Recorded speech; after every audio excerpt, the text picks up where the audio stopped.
প্রতিটা যুবককে বলি, স্ত্রী নির্বাচন করার আগে স্ত্রীর রূপ, তার অর্থ সম্পদ দেখো না, আগে দেখো তার বংশ কেমন, আগে দেখো তার স্বভাব চরিত্র কেমন। স্ত্রী নির্বাচন করার আগে দেখো মেয়ের মা কেমন, মেয়ের খালা কেমন, মেয়ের নানি কেমন, মেয়ের বংশ কেমন। এইটা দেখে তুমি বিবেচনা করতে পারবে যে তোমার স্ত্রী কেমন হবে।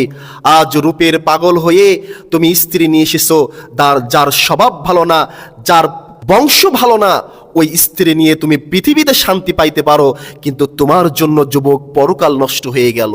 কাজেই আজকে বিয়ের পরে অনেক যুবক আফসোস করে, সংসার ধ্বংস হয়ে গিয়েছে, কেন রূপ দেখলাম, রূপ দেখে বিবাহ করলাম, আহারে আমার জীবন ধ্বংস হয়ে গেল। কান্নার শেষ থাকে না যে স্ত্রী আমার কথা শোনে না, সারাক্ষণ ফোন চালায়, সারাক্ষণ আমার অবাধ্য হয়, নিজের স্বাধীনতার মতন সব জায়গায় চলে যায়।